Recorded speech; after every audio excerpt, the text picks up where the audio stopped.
Good morning. Welcome to The Dope and to the Superwoman of the travel industry. Today we have with us a lady joining us all the way from Bombay. She is the owner of Arc Travels Pvt Ltd. Arc Travels was started by Mr. Arvind Tandon in 1981. This superwoman joined him in 1984 after she got married and came to Bombay. Arc Travels are pioneers in the B2B cruise segment. And in 2009, Mr. Kishan Biani joined hands with Arc Travel, and now they are the largest B2B cruise consolidator in the industry. She brings in a total of 36 years of experience in all aspects of services. She's absolutely passionate about cruises, and apart from the above, she used to take guest lectures on cruises at Sophia College, Mumbai. But unfortunately, that course is no longer offered, is what I understand. We would love to introduce to you Ms Anju Tandon, owner of Arc Travels Pvt Ltd, Bombay. Welcome, Ms Anju, to our show. Thank you so much, Ranjani, for having me over. I'm absolutely delighted to interact with you. Lovely. I'm so happy that, I know Mr. Tandon well, and I guess we have also met in Bombay, maybe during our call event, but I'm sure it's a lovely interviewing you and understanding a little bit about your past and your journey in the travel industry so far. Why don't you just sort of brief us about it? I'm an English honors graduate from LSR Delhi, and I was doing my company secretaries. I was pursuing that when I got engaged to Arvind. I'd finished my 4 semesters out of 5, and then I joined him in the travel business because that's what he was running, and it was just kind of an obvious and very convenient choice, and not really pursue something else. And of course, no education goes wasted, because I ended up using my accounting knowledge, my company law knowledge into the business. And of course, passionately, when I started doing it, I just loved it. And I really thought there was no other profession for me but this. And of course, it gave me the convenience of bringing up children and, having my cake and eating it too. So I think that was really a very good option, and I loved it. Super.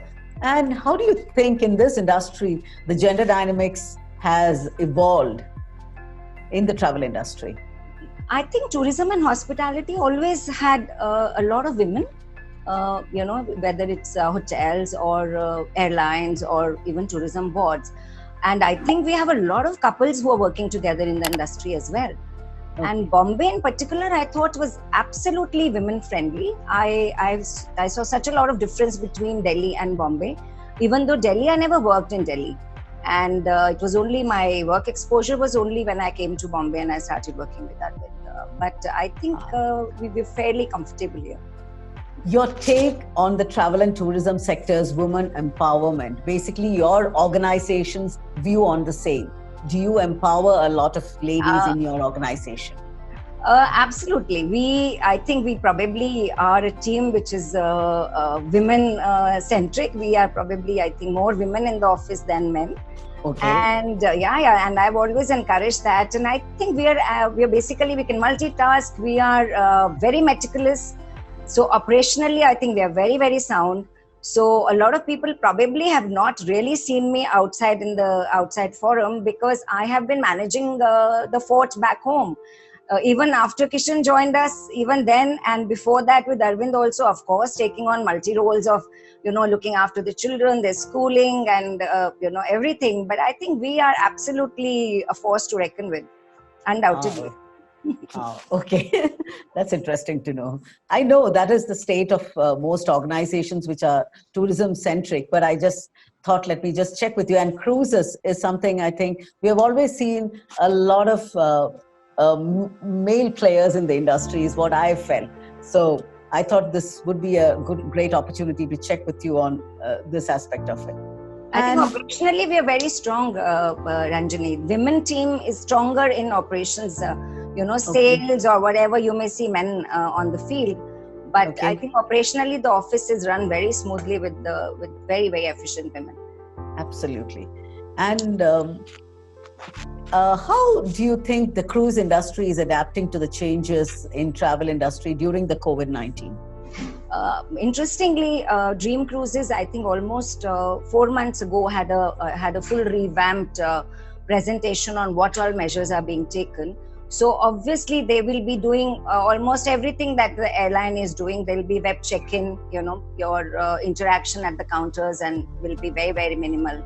Your social distancing will be maintained. They're going to be operating with only 70% occupancy, so they're never going to run 100%. Your theaters are going to be having, like, say, a family of 4 can sit together, but then there will be a gap of 1 or 2 seats for the next family to sit. So they will maintain, so the theater will also work on probably 60% capacity, to not like before full 100% capacity. The buffets will be out and everything will be served on the table. So, so that there's no crowd anywhere. Similarly, sanitization will be much higher.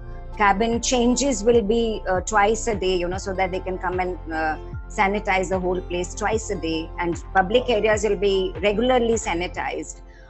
More health facilities on board, so that if at all there is an emergency, there is an isolation area. So they've really taken every aspect of it into account. And I personally feel that if you go on a land holiday, you will probably have to take care of all of this at every stage. Be it airport, restaurant, hotels, shopping, everywhere. Whereas when you're on the cruise and cruise is taking care of everything, I think you will be much safer to enjoy that 3-night, 5-night vacation. So. And what major trends do you see emerging in the cruise industry post the COVID now? See, currently we're all waiting for it to open up, and it will take a little while. Like, I think Dream Cruises, for example, is opening up for local sailings from 6th of November. So they have World Dream vessel, which used to be in Hong Kong, that has moved to Singapore. And that will start sailing from 6th of November. But the moment Singapore opens up, I think it will happen. And as I said, I think we have to again educate people and tell them that, look, we are absolutely safe. As I said, that, once you are there and they've taken care of all the safety measures, I think they're also talking of a COVID negative test before you board.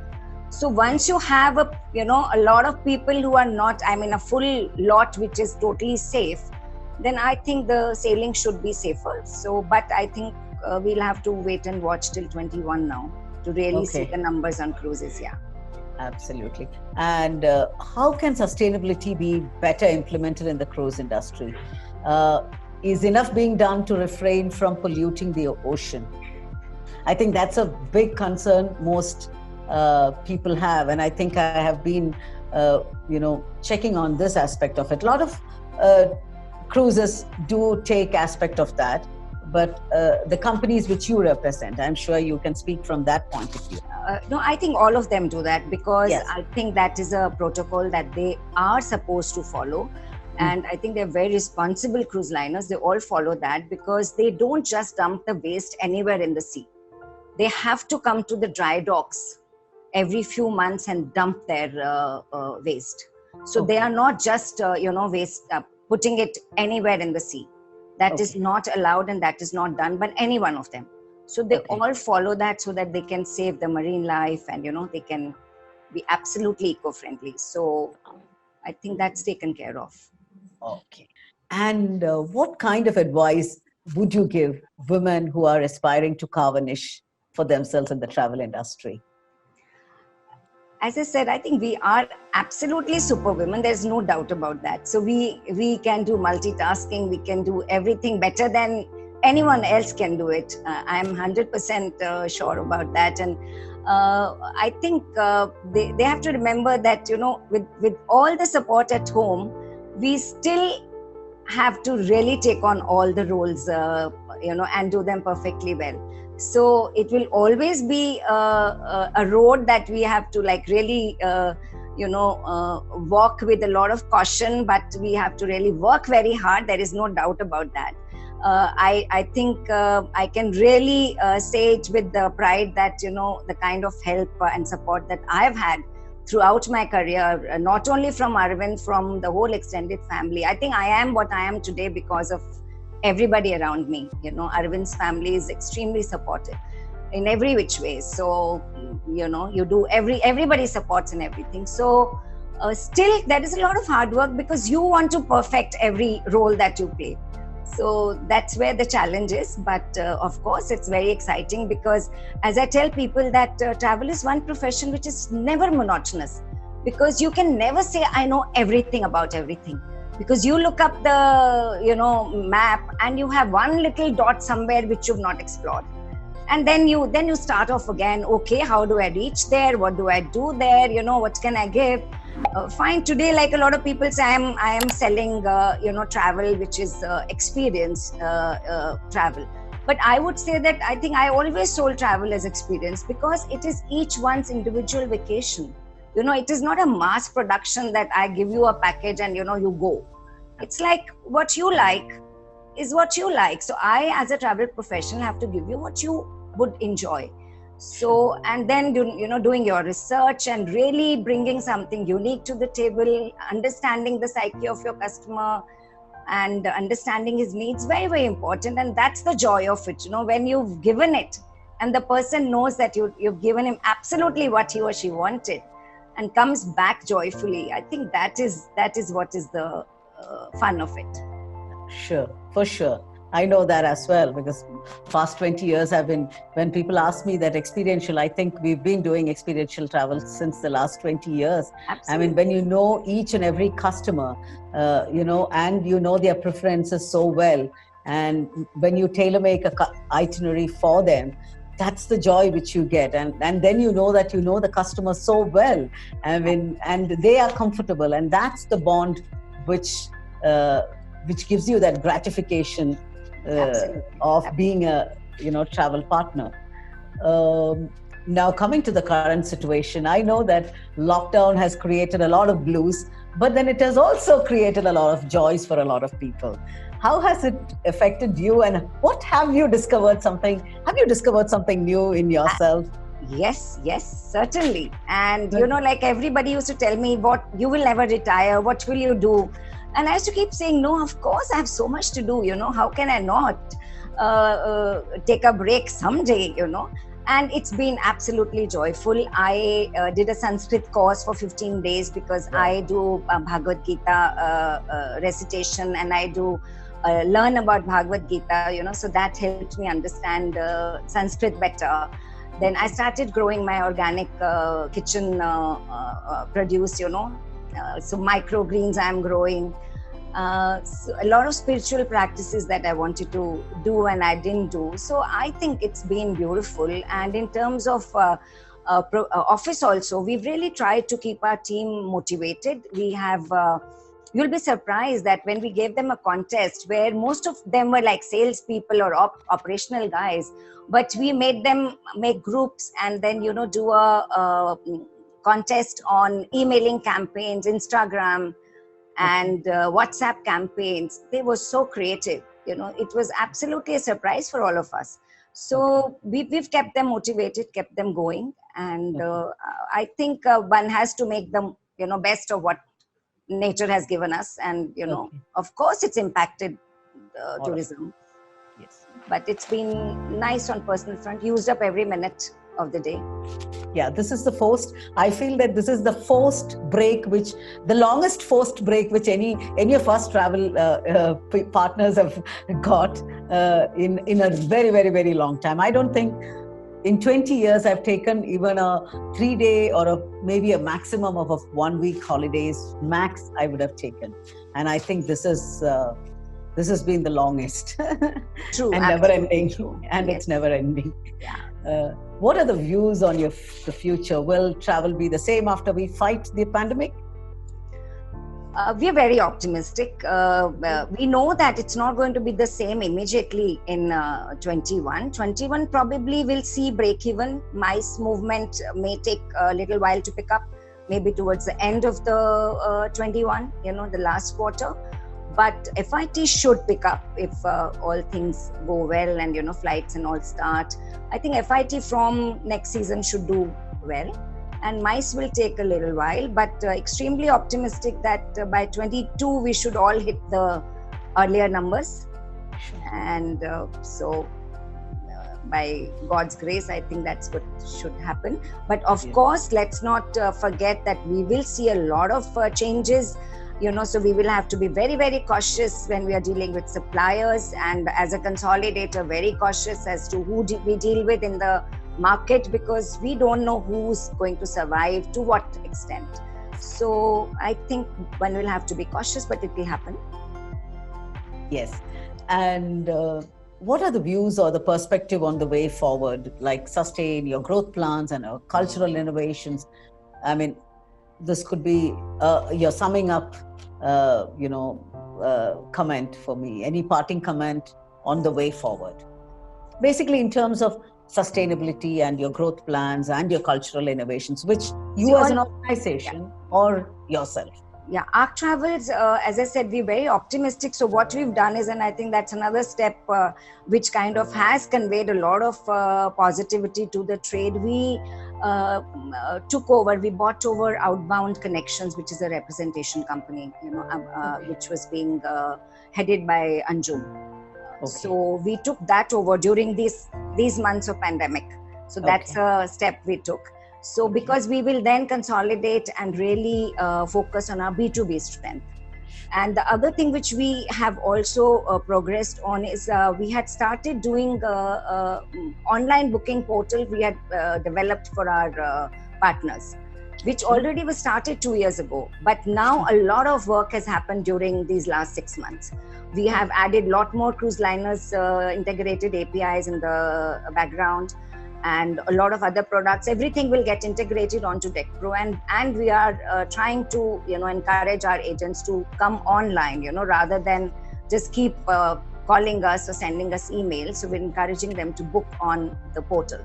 So that is what is happening. So I think we will really become stronger in the B2B market by representing a lot more products.